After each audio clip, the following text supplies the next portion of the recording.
ನೀವೆಲ್ಲ ಕಾಮಗಾರಿ ಮಾಡೋ ಸೂಚನೆ ಕೊಟ್ಟಿದ್ದೀವಿ. ನೋಡಿ, ಹೋದ ಸಲ ನಾನು ಫ್ಲಡ್ ಆದಾಗ ಖುದ್ದಾಗಿ ಬಂದು ವೀಕ್ಷಣೆ ಮಾಡಿ ಎಲ್ಲೆಲ್ಲಿ ಬಾಟಲ್ ನೆಕ್ಸ್ ಇದಾವೆ, ಯಾವ ರೀತಿ ಮಾಡಬೇಕು ಅಂತೇಳಿ ಈಗ ನಾವು ಈ ಕೆಲಸವನ್ನು ಪ್ರಾರಂಭ ಮಾಡಿದ್ವಿ. ಒಂದು ಪ್ರಥಮವಾಗಿ ನಾವು ಅಲ್ಲಿ ನಮ್ಮ ಶಿವಾಜಿ ಚೌಕ್ನಲ್ಲಿ ಅದು ಬ್ರಿಡ್ಜಿನ ಒಂದು ಮೇಲಾಗಿತ್ತು, ಅದು ಇದನ್ನು ಕೂಡ ಇದು ಆಗ್ತಾಯಿತ್ತು. ಅಲ್ಲಿ ಇದು ಮಾಡಿದಾಗ ಒಂದು ಪುರಾತನ ಇದನ್ನು ಕೂಡ ಸಿಕ್ಕಿದೆ, ಸುರಂಗ ಮಾರ್ಗ ಕೂಡ ಸಿಕ್ಕಿದೆ. ಸೊ ಅದನ್ನು ನಾವು ಈಗ ಟ್ಯಾಕಲ್ ಮಾಡಿದ್ದೀವಿ.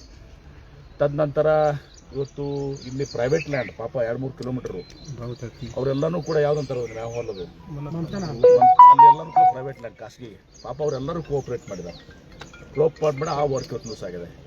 ಇಲ್ಲಿ ಬಂದ ಮೇಲೆ ಇವತ್ತು ದಿವಸ ಇದ್ರು ಪಕ್ಷಿ ಇರಲಿ ತುಂಬ ಎಲ್ಲನೂ ಕೂಡ ಇಲ್ಲಿ ಕೆಲಸ ಇವತ್ತು ದಿವಸ ಆಗಿದೆ. ಒಂದೇನೋ ಅಲ್ಲಿ ಒಂದು ದರ್ಬಾರ್ ತೋಟದಲ್ಲಿ ಒಂದು ಸ್ವಲ್ಪ ಲೆಂತ್ ಜಾಸ್ತಿ ಟೆಕ್ನಿಕಲ್ ಸಮಸ್ಯೆ ಲ್ಯಾಂಡ್ ಜಾಸ್ತಿ ಆಗಬೇಕು ಅದನ್ನಂತೇಳಿ ಕುಂತುಮರೆ ನಾವು ಜೊತೆ ಮಾತನಾಡ್ತೀನಿ. ಅದು ಒಂದು ಬಗೆಹರಿಸಿದ್ರೆ ಮುಂದೆ ಇಲ್ಲಿ ಫರ್ದರ್ 300 ಮೀಟರ್ಸ್ ಏನಾಗಿದೆ ಅಂದರೆ ಹೈಟ್ ಭಾಳ ಇದೆ, ಅದು ಹಾರ್ಡ್ ರಾಕ್ ಇದೆ. ಹಾರ್ಡ್ ರಾಕ್ ಅದನ್ನು ಈ ರೀತಿ ಎಕ್ಸ್ಕ್ಯೂಷನ್ ಮಾಡೋಕ್ಕಾಗಲ್ಲ, ಅದು ಹಾರ್ಜೆಂಟಲ್ ಡ್ರಿಲ್ಲಿಂಗ್ ಬರ್ತದೆ. ಆ ಡ್ರಿಲ್ಲಿಂಗಿಗೆ ಇವರು 4 ಫೂಟಿಗೆ ಸುಮಾರು 3 ಕೋಟಿ ರೂಪಾಯಿ ಅದು ಪುಣೆದವ್ರು ಯಾರೋ ಎಸ್ಟಿಮೇಷನ್ ಕೊಟ್ಟಿದ್ದಾರೆ. ನಾನು ಹೇಳಿದ್ದೀನಿ 4 ಫುಟ್ ಬೇಡ, ಮರುಕೈಲೇ ಒನ್ಸ್ ಫಾರ್ ಆಲ್ ಶಾಶ್ವತ ಆಗಲಿ 6 ಫೀಟ್ ಅಟ್ಲೀಸ್ಟ್ ಒಬ್ಬ ಮನುಷ್ಯನ ಹೈಟ್ ಇರ್ತದೆ, ಒಂದು 6 ಫೀಟ್ ಮಾಡಿ ಅದೊಂದು ಇನ್ನೊಂದು 50 ಲಕ್ಷ 1 ಕೋಟಿ ಜಾಸ್ತಿ ಖರ್ಚು. ಒಂದು 4 ಜನ ಯಾರು ಎಕ್ಸ್ಪರ್ಟ್ಸ್ ಇದ್ದಾರೆ ಇದರಲ್ಲಿ ಹಾರ್ಜೆಂಟಲ್ ಡ್ರಿಲ್ಲಿಂಗ್ ಒಂದು 5-6 ಜನ ಕಡೆ ಒಂದು ಪ್ರಸ್ತಾವನೆ ತಗೊಳ್ಳಿ ಇದನ್ನು ಮಾಡ್ಕೊಳ್ಳಿ ಅಂತ ಹೇಳಿದ್ದೀನಿ.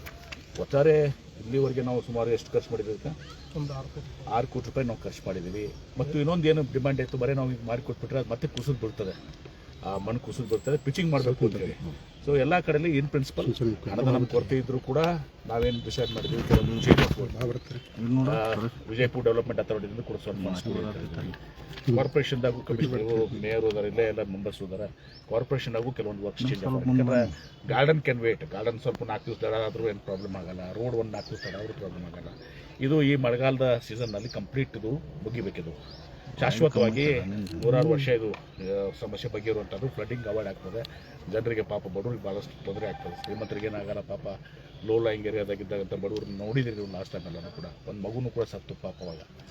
ಇದೆಲ್ಲನೂ ಕೂಡ ಇದ್ದಾಗ ಇದನ್ನು ಕಂಪ್ಲೀಟ್ ಮಾಡೋಣ, ಚೇಂಜ್ ಆಫ್ ವರ್ಕ್ಸ್ ಮಾಡ್ಕೊಂಡು ಅಂತ ಹೇಳಿದ್ದೀವಿ. ಆಮೇಲೆ ಪಿಚ್ಚಿಂಗ್ನು ಟೋಟಲ್ ಲೆಂಗ್ತಿಗೆ ಮಾಡ್ತೀವಿ, ಇಲ್ಲಿ ಹಾರಿಜಾಂಟಲ್ ಡ್ರಿಲ್ಲಿಂಗ್ ಮಾಡ್ತೀವಿ. ಮತ್ತು ಅಲ್ಲಿ ಎಲ್ಲಿ ನಿಮ್ಮ ಶಿವಾಜಿ ಚೌಕ್ನಿಂದ ಫರ್ದರ್ 3 ಕಿಲೋಮೀಟರ್ ಇದೆ, 3 ಕಿಲೋಮೀಟರ್ಸ್ ಅಲ್ಲ, 3 ಕಿಲೋಮೀಟರ್ಸ್ ಅಪ್ ಟು ನಾಗೂರು. ನಿಮ್ಮ ಬಿದ್ರಿ ಹಾಸ್ಪಿಟಲ್ ಅದು ಒಂದು 3 ಕಿಲೋಮೀಟರ್ಸ್ನು ಕೂಡ ತೊಗೊಳ್ಳಿ ಅಂತ ಹೇಳಿದ್ವಿ ವರ್ಕ್. ಅದನ್ನು 3 ಕಿಲೋಮೀಟರ್ಸ್ ತೊಗೊಂಡು ಇದನ್ನು ಹಾರಿಜಾಂಟಲಿಂಗ್ ಆದರೆ ನಮ್ದೆಲ್ಲನೂ ಕಂಪ್ಲೀಟ್ ಆಗುತ್ತೆ. ಔಟ್ಸೈಡ್ ಫೋರ್ಟ್ ವಾಲ್ ಎಲ್ಲ ಕಂಪ್ಲೀಟ್ ಆಗುತ್ತೆ. ಇನ್ನು ಇನ್ಸೈಡ್ ಇದನ್ನು ಕೂಡ ಒಂದು ಬೇರೆ ಆದರೆ ಹೊರಗಡೆ ನೀರು ಬರೋದು, ಒಳಗಡೆ ಸಿಟಿಯಾಗಿ ಬರೋದು ಸ್ಟಾಪ್ ಆಗುತ್ತೆ. That is the major flood ಅದು. ಸೊ ಇದನ್ನು ಮಾಡಿ ಎಲ್ಲನೂ ಪಿಚಿಂಗ್ ಮಾಡಿ ಹಾರಿಜಾಂಟಲ್ ಡ್ರಿಲ್ಲಿಂಗ್ ಮಾಡಿ ಅದೊಂದು 3 ಕಿಲೋಮೀಟರ್ ತೊಗೊಂಡು ಇದನ್ನು ಕಂಪ್ಲೀಟ್ ಮಾಡಿ ಒಟ್ಟು ಏನಾರ ಮಾಡೋಣ ಅಂತ ಹೇಳಿ ಮಾಡಿದ್ದೀವಿ. ಅದಕ್ಕೆ ಹಣದ ಏನು ಅದು ಸಮಸ್ಯೆ ಅವ್ರಿಗೆ ಇರ್ತದೆ. ಅದಕ್ಕೆ ನಾವು ಚೇಂಜ್ ಆಫ್ ವರ್ಕ್ VDA ಮತ್ತು ಕಾರ್ಪೊರೇಷನ್ನಾಗ ಒಂದು 2 ಗಾರ್ಡನ್ ಪಾರ್ಕ್ ಇರ್ಬೋದು. ನಾನು ಇಲ್ಲಿ ತನಕ ಹೇಳಿದ್ದೀನಿ, ನನ್ನ ಮತಕ್ಷೇತ್ರದಾಗ ಒಂದು ಯಾವುದೋ ಒಂದು ವರ್ಕ್ ಇದ್ದರೆ ಬೇಕಾದ್ರೆ PWD ಇರ್ಬೋದು, ಮತ್ತೊಂದು ಇರ್ಬೋದು, ಒಂದು ಚೇಂಜ್ ಆಫ್ ವರ್ಕ್ ಮಾಡ್ಕೊಡ್ತೀನಿ. ನನ್ನ ಮತಕ್ಷೇತ್ರ ಒಂದು ವರ್ಷ ಅದಕ್ಕೆ ನಾನು ಚೇಂಜ್ ಆಫ್ ವರ್ಕ್ ಮಾಡ್ಕೊಡ್ತೀನಿ. ನನ್ನ ಮತಕ್ಷೇತ್ರ ರಿಕ್ವೆಸ್ಟ್ ಮಾಡ್ಕೊತೀನಿ, ಚೇಂಜ್ ಆಫ್ ವರ್ಕ್ ಮಾಡ್ತೀನಿ. ಅವಶ್ಯಕತೆ ಬೀಳ್ತದೆ, ನಾನು ಯಾರೋ ಒಂದು ಕಂಪ್ನಿಗಳಿಗೆ ಸ್ವಲ್ಪ CSRನೂ ಕೂಡ ಕೊಡಿಸ್ತೀನಿ. ಒಂದು 4-5 ಕೋಟಿ ರೂಪಾಯಿ ನಾನು CSR ಕೊಡ್ತೀನಿ.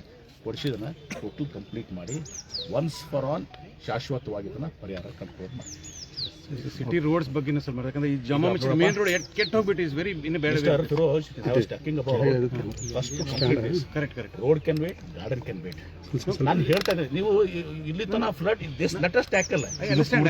ಬೆಳ್ತನ ರಾಮಾಯಣ ಹೇಳಿದ್ಮೇಲೆ ನೀವು ಎಷ್ಟೇ ಮಳೆ ಆದರೂ ನಗರ ಜನರಿಗೆ ಸಮಸ್ಯೆ ಆಗಿಲ್ಲ, ಕ್ರಮ ಕೈಗೊಳ್ಳಿ. ಎಷ್ಟೇ ಮಳೆ first priority, road is next. ಇದು ಸಿಟಿ ಸುತ್ತಮುತ್ತ ಕೋಟೆಗಳ ಪೂರ್ತಿ ಒಂದು ತಿಂಗಳಲ್ಲಿ ಇವತ್ತು ದಿವಸ ನಾವು ಇದು ಮಾಡ್ತೀವಿ. ಆಮೇಲೆ ನೀವು ಕೇಳಿದ್ರ ರೋಡ್ ಗೀಡು 150 ಕೋಟಿ ರೂಪಾಯಿ ಈಗಾಗಲೇ ಸ್ಯಾಂಕ್ಷನ್ ಆಗಿದೆ, ವರ್ಕ್ ಆರ್ಡರ್ ಇದೆ, ಎಲ್ಲರೂ ಅವರು ಮೊಬಿಲೈಸ್ ಮಾಡ್ತಾ ಇದ್ದಾರೆ. ಆ 150 ಕೋಟಿ ರೂಪಾಯಿ ಕೆಲಸ ಆಗ್ತದೆ. ಮೈನಾರಿಟಿ ವಾರ್ಡ್ ಕೂಡ ನಾನು ಸುಮಾರು 80 ಕೋಟಿಯಷ್ಟು ಅದನ್ನು ಕೊಟ್ಟಿದ್ದೀನಿ ಮೈನಾರಿಟಿ ವಾರ್ಡ್ಸ್ಗೆ. ಏನು ತಾರತಮ್ಯ ಅವತ್ತು ಆಗಿರ್ತಿತ್ತು, ಉಳಿದಿತ್ತು ಆ ಭಾಗದಲ್ಲಿ, ಅವ್ರಿಗೂ ಕೂಡ ಕೊಟ್ಟಿದ್ದೀನಿ. ಮೊನ್ನೆ ಮೈನಾರಿಟಿ ಫಂಡಿಂದ ಒಂದು 9 ಕೋಟಿ 20 ಕೋಟಿ ಕೇಳಿದೆ, 9.5 ಕೋಟಿ ಬಂದಿದೆ. 20 ಕ್ರೋರ್ಸ್ ಕೇಳಿದೆ, ನಾವು 9.5 ಕೋಟಿ ಬರೀ ಇನ್ನೂ ಒಂದು 10 ಕೋಟಿ ಬರಬೇಕಾಗಿದೆ, 10.5 ಕೋಟಿ. ಅದನ್ನು ಕೂಡ ರಸ್ತೆಗೆ ದುಡ್ಡು ಬರ್ತಾ ಇದೆ ಸರ್. ಆ ಸಿಟಿಲಿ ಕ್ವಾಲಿಟಿ ವರ್ಕ್ ಆಗ್ತಾ ಇಲ್ಲ, ಗೊತ್ತಿದ್ದಾರೆ quality work. This is the quality work. ಇದನ್ನ ಈ 1 ನಿಮಿಷ ಕೇಳಿಪ್ಪ, ರಸ್ತೆಗೆ ನಂತರ ಮಾತಾಡೋದಂತ. ನಾನು I come here for flood, this was very important. ಸ್ವತಃ DC ಅವರು ಇವತ್ತು ಪಿಚಿಂಗ್ ದುಡ್ಡು ಇರಲಿಲ್ಲ. ಅವರು ಬೇರೆ ಒಂದು ಡೈವರ್ಟ್ ಚೇಂಜ್ ಆಫ್ ವರ್ಕ್ ಮಾಡಿ ಒಂದು ಪಿಚಿಂಗ್ ಕೊಟ್ಟಾರ ಪಿಚಿಂಗ್ ಇರಲಿಲ್ಲ ಏನ್ರಿ ಮಾಡಿಕೊಡೋದು D C has taken personal responsibility. ಹೀಗಾಗಿ ನಾನು ಇಷ್ಟೇ ಹೇಳೋದು, ಇವತ್ತು ಜಿಲ್ಲಾಧಿಕಾರಿಗಳು ಮತ್ತೆ ನಾನು ಕೊಟ್ಟಿದ್ದೀನಿ, ಬಿ ಡಿ ಅಧ್ಯಕ್ಷರು, ಕಾರ್ಪೊರೇಷನ್ ಅಧ್ಯಕ್ಷರು, ಅಧಿಕಾರಿಗಳು ಎಲ್ಲರೂ ಕೂಡ ನಾನು ಇದರ ಜವಾಬ್ದಾರಿ ಬರ್ತೀನಿ. ಒಂದ್ಸಲ ಶಾಶ್ವತವಾಗಿ ಈ ಫ್ಲಡ್ ನಿರ್ಮಕ್ಸು ಇನ್ನು ರೋಡ್ ಆಗಿಡ ಏನದಾವಲ್ಲ 150 ಕೋಟಿ ರೂಪಾಯಿ ಇವತ್ತು ದಿವಸ ನಮ್ಗೆ ಈಗ ಬಂದಿದೆ. ಅದರಲ್ಲಿ ಈಗ ಟೆಂಡರ್ಸು ಆಗಿದಾವೆ, ವರ್ಕ್ ಆರ್ಡರ್ಸು ಕೊಟ್ಟಿದ್ದೀವಿ, ಮೊಬಿಲೈಸ್ ಮಾಡ್ತಾ ಇದ್ದಾರೆ. ಇನ್ನೊಂದು 15 ದಿವಸನಾಗ 8 ದಿವಸನಾಗ ಅದನ್ನ ಕೆಲಸ ಕೂಡ ಸ್ಟಾರ್ಟ್ ಮಾಡ್ತೇವೆ. ಒಂದು important historic decision was taken during your time ಹಿಂದೆ ಮಿನಿಸ್ಟರ್ ಇದ್ದಾಗ ಕರೇಜನ್ನು ರಿವೈವ್ ಮಾಡ್ಬೇಕಂತ ಹೇಳಿ ಆಲ್ರೆಡಿ ಅವ್ರ ಎಕ್ಸ್ಪರ್ಟ್ಸ್ ಎಲ್ಲ ಬಂದು ಇದು ಮಾಡಾಕ್ತಾರೆ ಸರ್. ಮಾಡಿದ್ರೆ ಅದನ್ನು ಕರೆಕ್ಟ್ ಕೂಡ ಮಾಡೋಣ. This is most important. Flood water ಒಳಗಡೆ ಬರಬಾರ್ದು, ಇದು ಭಾಳ ಪ್ರಯಾರಿಟಿ. 150 ಕೋಟಿ ರೂಪಾಯಿ ರೋಡ್ ಗಿಡು ಎಲ್ಲನೂ ಆಗ್ತವೆ. ನೆಕ್ಸ್ಟ್ ಇದ್ರ ನಂತರ ಕರೇಜ್ಗೆ ನಾವು ಹೆಚ್ಚಿನ ಒತ್ತನ್ನು ಕೊಡೋಣ.